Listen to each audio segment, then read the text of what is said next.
So there was a question about LDN dosing, and I know that in some ways our practice of medicine is very empirical or it's practice based, but sometimes the practice based, which has no scientific background, becomes like dogmatic. So I'll give you an example. In the beginning, we thought LDN should be 1.5 milligram to 4.5 milligrams. So as a result, people started 1.5 milligrams, and it wasn't rare to see even 4.5 milligrams. And they thought that it has to be this way.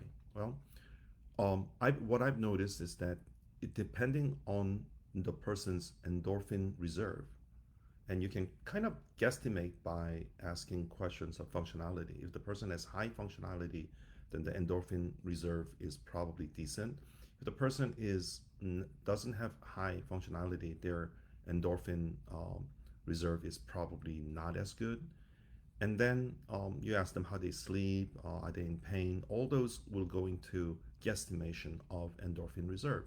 So I usually like to start people before one instead of 1.5. I was probably one of the first ones to start 0. 0.5 milligram, and I shared this with the LDN trust when I was giving talks, and then I think other physicians caught on, and it became kind of standard 0. 0.5 milligrams. From there, now I start everyone on 0. 0.1 milligram or 100 microgram, and depending on their history. Now, if they say, "Oh, I feel fantastic. I'm a sports person, but I have this autoimmune. I might start them on zero point 0.5 milligrams and let them increase it one pill every week. But if I get the sense that they are not in that situation, then I will start them at zero point 0.1 milligram. And then I ask them, are you super sensitive to medication? If they say, yes, I'm really sensitive, then 10 micrograms. And pediatric population, I just start them out in 1 microgram because I just don't want to take any chances with our children.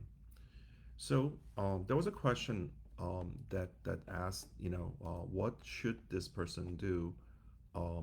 Because this person is taking LDN at about 8 p.m., 8:30 p.m., and is wondering, but that person is experiencing pain coming back late morning, late early afternoon, and it's typical what I say like fibromyalgia related kind of pain. And I don't know this person. I'm just going by the question.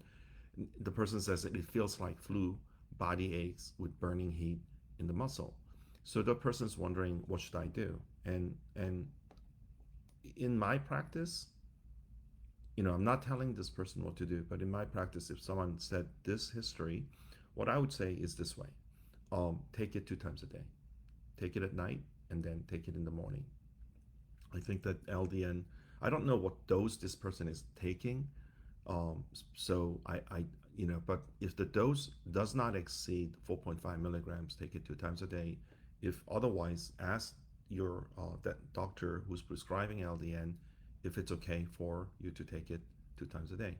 So I think that it's really important that the communication between physician and patient stay really open, because it's really, I think it's the key.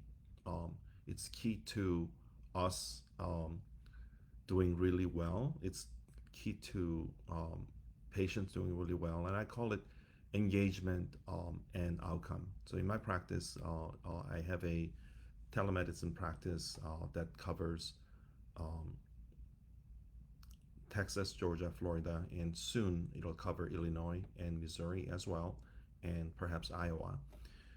But it's basically we have to engage with the patient.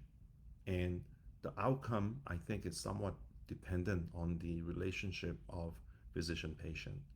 And one of the big failures that I see in corporate setting, corporate medicine, is that the physician patient relationship, there's so many layers. So I'll give you some examples. In hospital or corporate medicine setting, you don't get paid unless you see them in person. I mean, right now, I think there's a COVID exemption, so they let you do telemedicine, or you have rural exemption, but I don't think you make as much when they come in. So in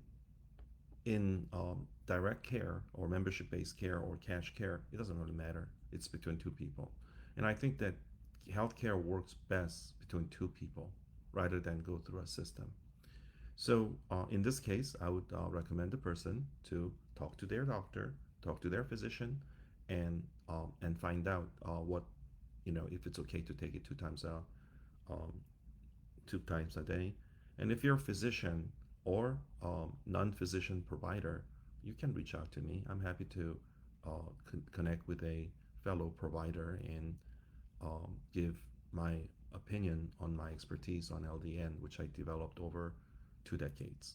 So I bid you farewell and have a great day.